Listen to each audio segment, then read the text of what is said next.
แปลหนังสือธรรมบทภาคที่สองเรื่องแห่งพระนางสามาวดีหน้า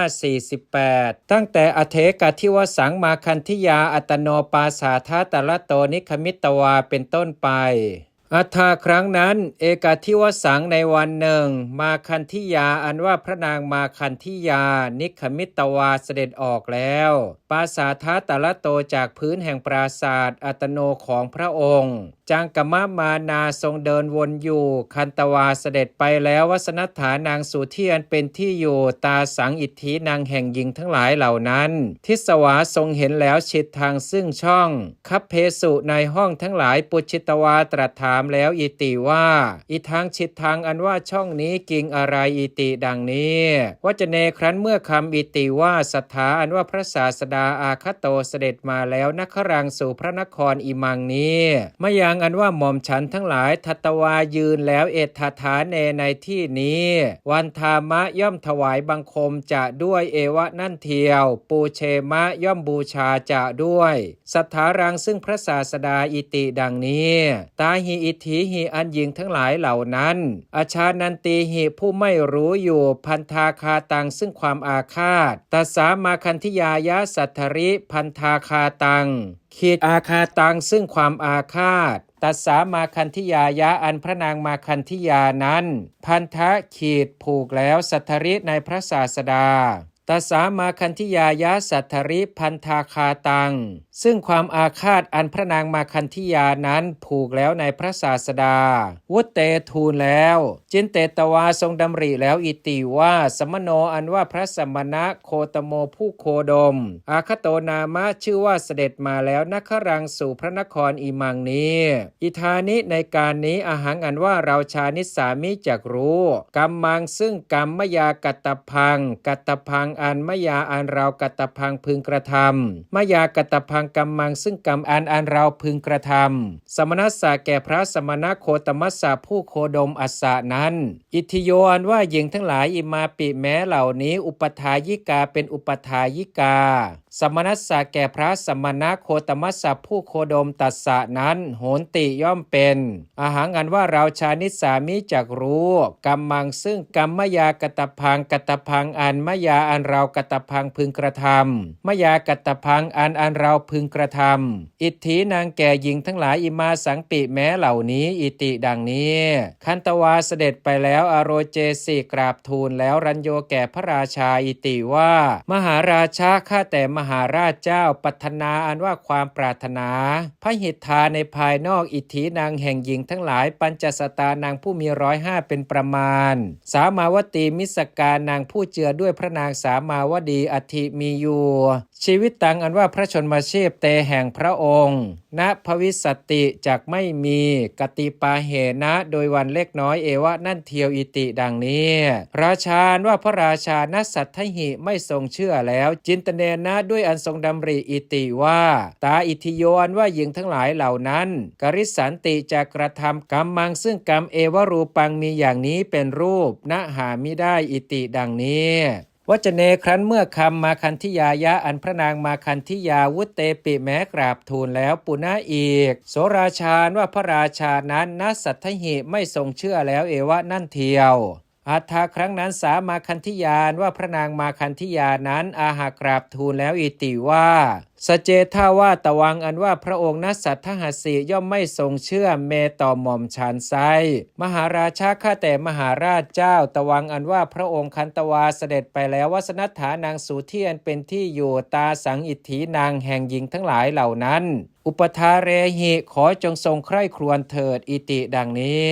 นางราชานางกะพระราชานั้นวัจเนอัตนาเอวังติขตุงวุตเตปิอสัทธหันตังอสัทธหันตังผู้ขีดวจเนครั้นเมื่อคำอัตนาอันตนวุตเตปิแม้กราบทูลแล้วติขตุง3 ครั้งเอวังอย่างนี้อสัทธหันตังขีดไม่ทรงเชื่ออยู่วจเนอัตนาเอวังติขตุงวุตเตปิอสัทธหันตังผู้ขีดครั้นเมื่อคำอันตนแม้กราบทูลแล้ว3 ครั้งอย่างนี้ขีดไม่ทรงเชื่ออยู่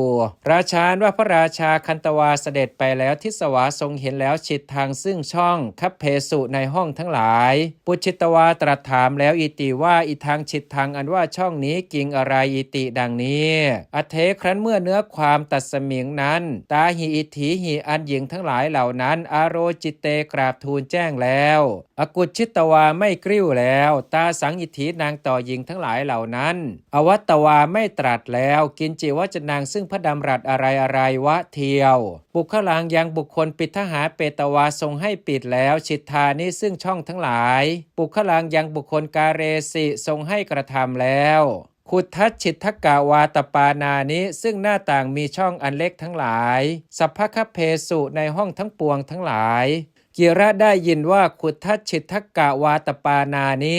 อันว่าหน้าต่างมีช่องอันเล็กทั้งหลายอุปันนานี้เกิดขึ้นแล้วกาเลในการตัดสมิงนั้นมาคันธิยาอันว่าพระนางมาคันธิยาอสกุนิตวาไม่ทรงอาจแล้วกาตุงเพื่ออันทรงกระทำกินจิกรรมมังซึ่งกรรมอะไร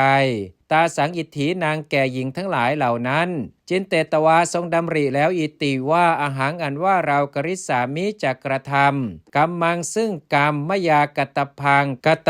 อันมยาอันเรากตพังพึงกระทำมยากตพังอันเราพึงกระทำสมณัสสะแก่พระสมณโคตมัสสะผู้โคดมเอวะนั่นเทียวอิติดังนี้ทัตตวาประทานแล้วลันจังซึ่งสินจ้างชนานางแก่ชนทั้งหลายนาครานางผู้อยู่ในพระนครอาหะตรัสแล้วอิติว่าตุมเหอันว่าท่านทั้งหลายสัตทิงกับทาสกรรมกราโปริเสหิด้วยประชุมแห่งบุรุษผู้เป็นทาสและกรรมกรทั้งหลายอโกสิตวาด่าแล้วปริภาสิตวาบริพาทแล้วสมนังซึ่งพระสมณโคตมังผู้โคดมอันโตนครังปวิสิตวาจรานตั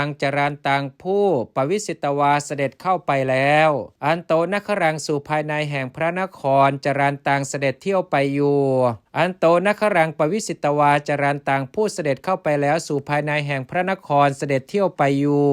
สมนังยังพระสมณโคตมังผู้โคดมปลาเปทะจงให้เสด็จหนีไปอิติดังนี้ฉะนั้นว่าชนทั้งหลายมิจฉาทิฏฐิกาผู้มีความเห็นผิดอัปปสันนาผู้ไม่เลื่อมใสแล้วรัตเนสุในรัตนะทั้งหลายตีสุสามอนุพันธิตวาติดตามแล้วสัทธารังซึ่งพระศาสดาปวิตถังผู้เสด็จเข้าไปแล้วอันโตนครังสู่ภายในแห่งพระนครอโกสันติย่อมด่าปริภาสันติย่อมบริพาทอโกสวัตถุหิด้วยวัตถุอันเป็นเครื่องด่าทั้งหลายทัสหิ10อิติคือตวังอันว่าเจ้าโจโรเป็นโจรอสีย่อมเป็นตวังอันว่าเจ้าพาโลเป็นคนพาลอสีย่อมเป็นตวังอันว่าเจ้าโมนโหเป็นผู้หลงแล้วอสีย่อมเป็นตวังอันว่าเจ้าโอดโถเป็นอูฐอสีย่อมเป็นตวังอันว่าเจ้าโคโนเป็นโคอสีย่อมเป็นตวังอันว่าเจ้าคารโพเป็นลาอสีย่อมเป็นตวังอันว่าเจ้าเนรยิโกเป็นสัตว์ผู้เกิดแล้วในนรกอสีย่อมเป็นตวังอันว่าเจ้าติรฉานคโตเป็นสัตว์ดิรฉานอสีย่อมเป็นสุขติอันว่าสุขติตุยหังของเจ้านัตถิย่อมไม่มีทุกขติอันว่าทุกขติเอวะนั่นเทียวตุยหังอันเจ้าปาติกังขาพึงหวังเฉพาะอิติดังนี้อานันโทอันว่าพระอานนท์อายสมาผู้มีอายุสุตวาฟังแล้วต่างวจนังซึ่งคำนั้นอโวจะได้กราบทูลแล้วเอตังวจนังซึ่งคำนั้นสัทธารังกะพระศาสดาอิติว่าพันเตข้าแต่พระองค์ผู้เจริญอิเมชนานว่าชนทั้งหลายเหล่านี้นาคราผู้อยู่ในพระนครอโกสันติย่อมด่าปริภาสันติย่อมบริพาทอัมเหซึ่งเราทั้งหลายมายังอันว่าเราทั้งหลายคัจฉามาจะไปอัญญัตถาฐานในที่อื่นอิโตฐานโตจากที่นี้อิติดังนี้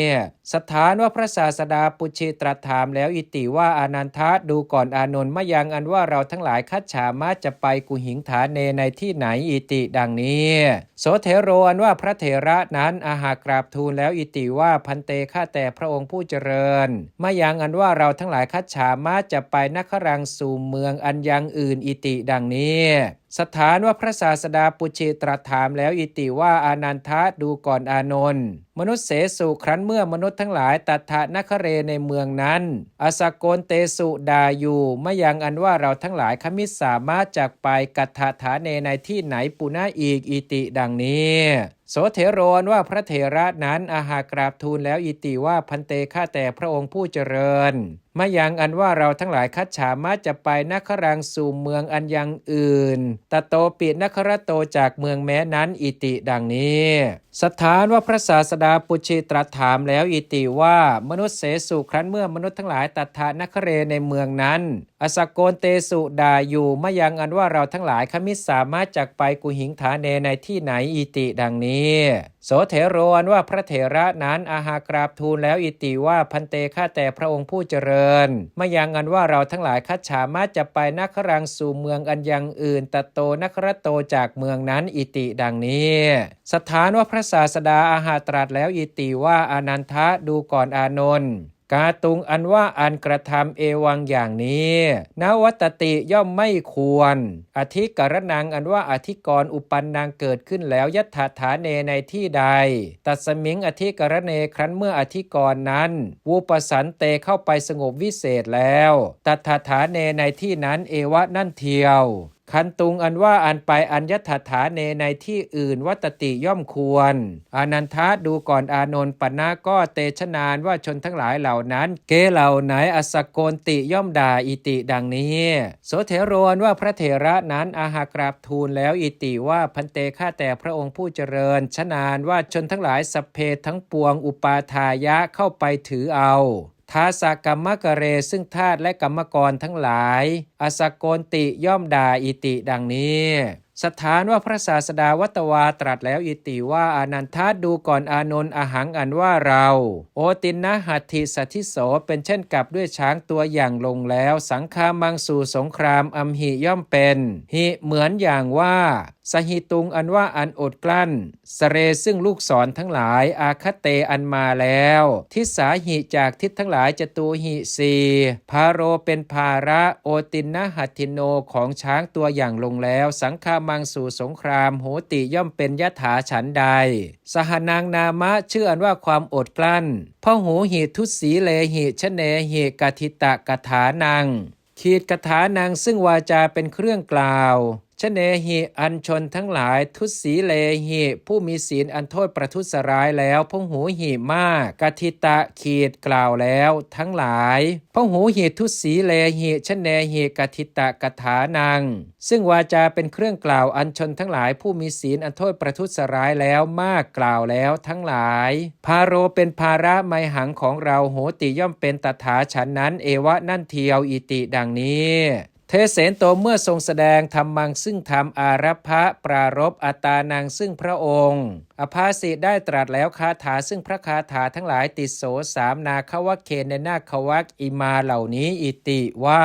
อาหังอันว่าเราติติขิสังจากอดกลั้นอติวากยังซึ่งคำอันบุคคลพึงกล่าวล่วงเกินนาโคสังคาเมจาปาโตปฏิตังสรังติติขันโตอีวะเพียงดังนาโคอันว่าช้างตัวประเสริฐติติขันโตตัวอดกลั้นอยู่สรังซึ่งลูกศรปฏิตังอันตกแล้วจาปาโตจากแกล้งสังคาเมในสงครามนาโคสังคาเมจาปาโตปฏิตังสรังติติขันโตอีวะเพียงดังอันว่าช้างตัวประเสริฐตัวอดกลั้นอยู่ซึ่งลูกศรอันตกแล้วจากแกล้งในสงครามหิเพราะว่าพหุชโนอันว่าชนมากทุสีโลเป็นผู้มีศีลอันโทษประทุษร้ายแล้วโหติย่อมเป็นฉะนั้นว่าชนทั้งหลายนายันติย่อมนำไป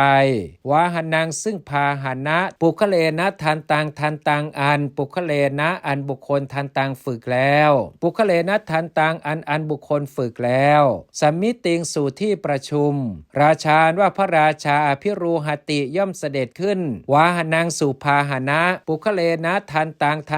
อันปุคเลนะอันบุคคลทันตังฝึกแล้วปุคเลนะทันตังอันบุคคลฝึกแล้วโยปุคโลอันว่าบุคคลใด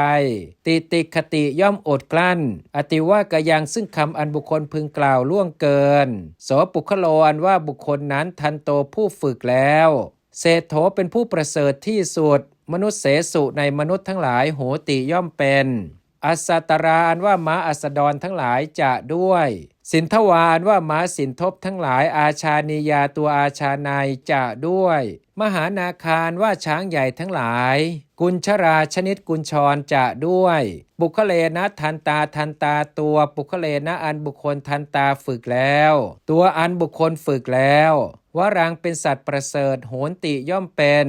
บุคโลอันว่าบุคคลอัตทันโตผู้มีตนอันฝึกแล้ววรังเป็นผู้ประเสริฐตโตอสัตตราทิวาหนโตกว่าพาหนะมีม้าอัสดรเป็นต้นนั้นโหติย่อมเป็นอิติดังนี้ธรรมกถาอันว่าพระธรรมกถาสาธิกาเป็นกถาเป็นไปกับด้วยวาจามีประโยชน์อโหสิได้มีแล้วสัมปตะมหาชนะสะแก่มหาชนผู้ถึงพร้อมแล้วศรัทธาว่าพระศาสดาเทเสตวาครั้นทรงแสดงแล้วธรรมังซึ่งทำเอวังอย่างนี้อาหาตรัสแล้วอิติว่าอานันทะดูก่อนอานนตวังอันว่าเธอมาจินตยิทธะอย่าคิดแล้วเอเตชนานว่าชนทั้งหลายเหล่านั้นอโกสิสันติจักดา